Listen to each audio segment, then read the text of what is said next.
قبل ما تتفرج على الفيديو انا عايز اعمل جيف اواي، فاللي عايز يدخل معايا جيف اواي على سبلمنتس الكاتنج ستاك بتاعتي يدخل يعمل فولو على انستجرام وسبسكرايب هنا. انا كنت كده كده فاضل شهر ونص على البطولة، وكان عندي شغل بره، فقلت استغل الفرصة ان انا اجيب اخر سبلمنتس ليا. فقلت اللي انا هجيبه لنفسي هجيبه لحد. فمش عارف يعني هعمل جيف اواي، لسه مش متأكد هعمله ازاي. هنزل ستوري يوم الخميس، فاللي هيلحق يتفرج على الفيديو ده بدري اول ما انزله هيروح يعمل فولو على الانستجرام، هيشوف الستوري. وبصراحة مش عارف يعني مين هياخد الجيف اواي، بس اللي هجيبه لنفسي هجيب منه لحد تاني. thank you so much و enjoy بقية الفيديو.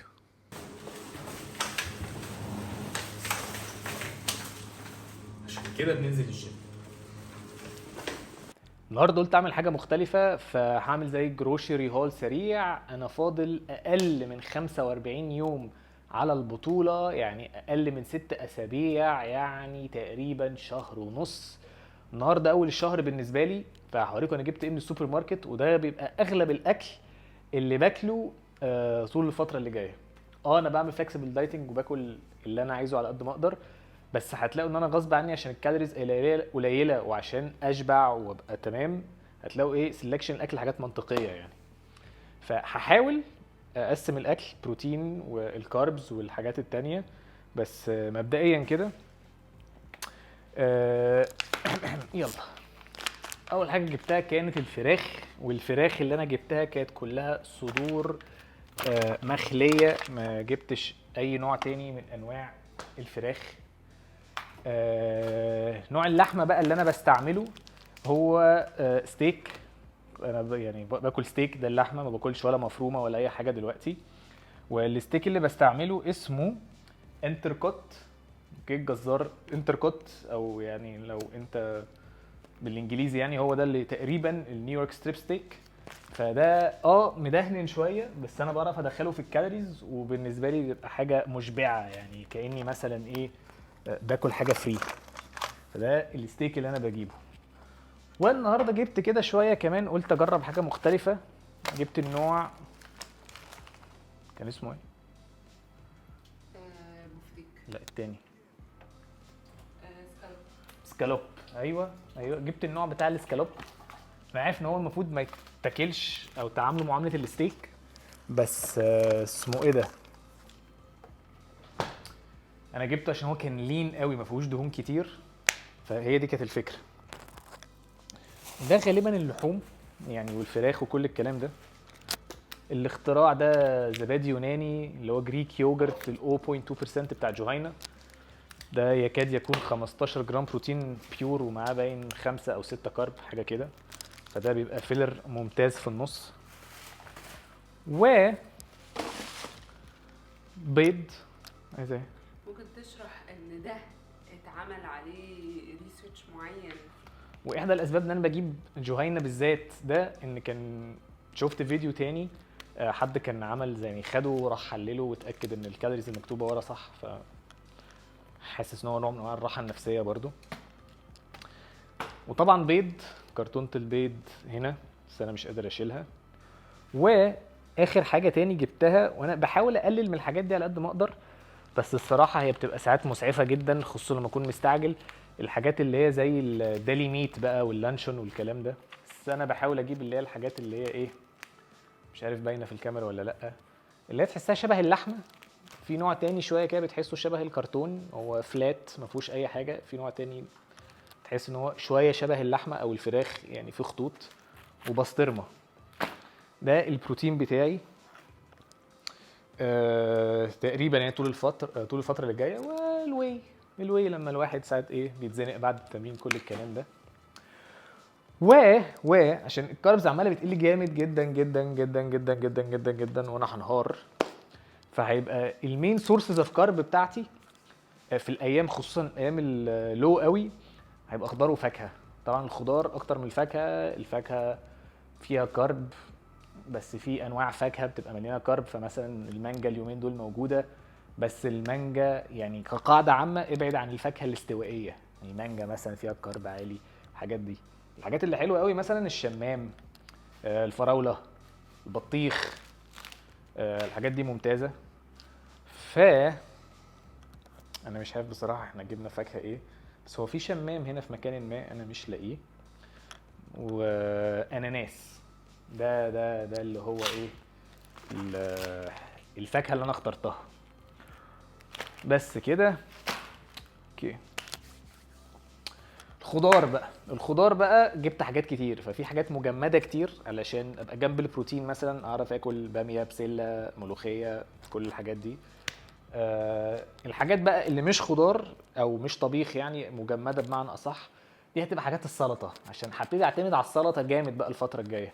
فحاجات زي مثلا فلفل الوان، خس، طماطم، خيار، بصل اشكال والوان، جبت اللي هو البتاع الطويل والمدور اللي مش عارف ايه، كل الحاجات الحلوه دي، ليمون، سلطه، بتنجان. انا بحترم البتنجان جدا في جميع اشكاله، وبوقف له احتراما وتصفيقا بحراره.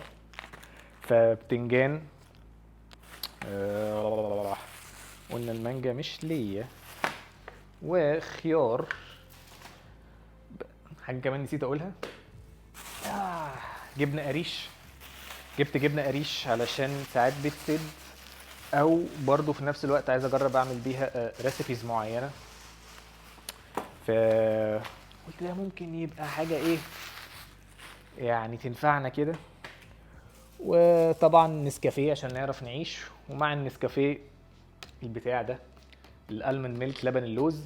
كنت ساعات باخد اللي هو لبن الشوفان اللي هو الاوت ميلك، بس انا دلوقتي وصلت ان كالوريز قليله قوي، والاوت فيه كارب اعلى من الالمند، فالحاجات دي بتفرق. فده كده.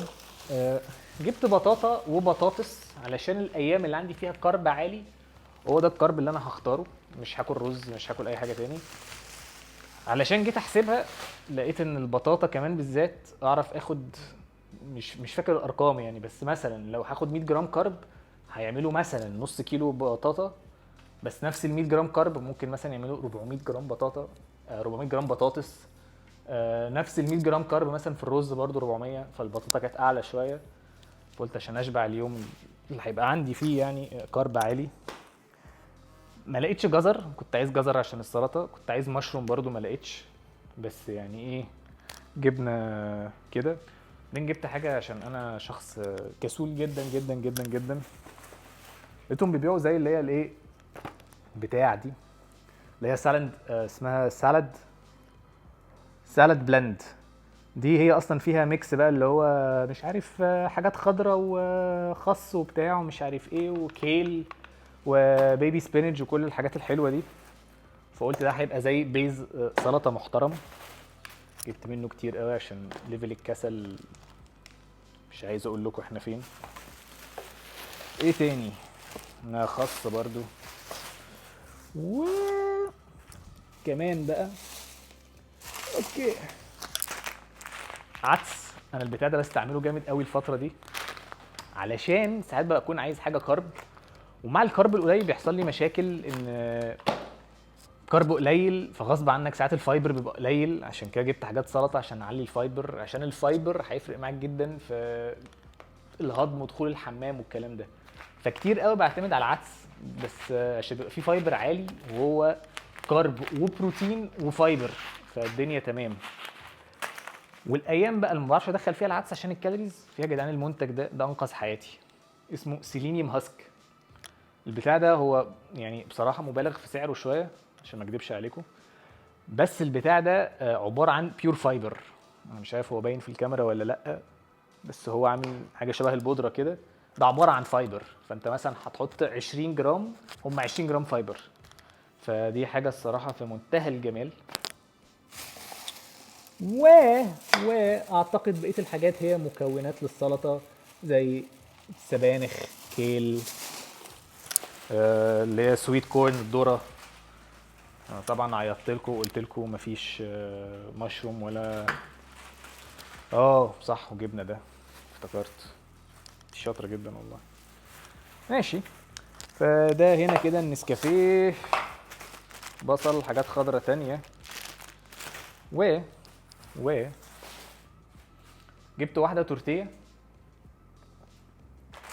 ومعاها حاجه كده مش عارف اسمها ايه.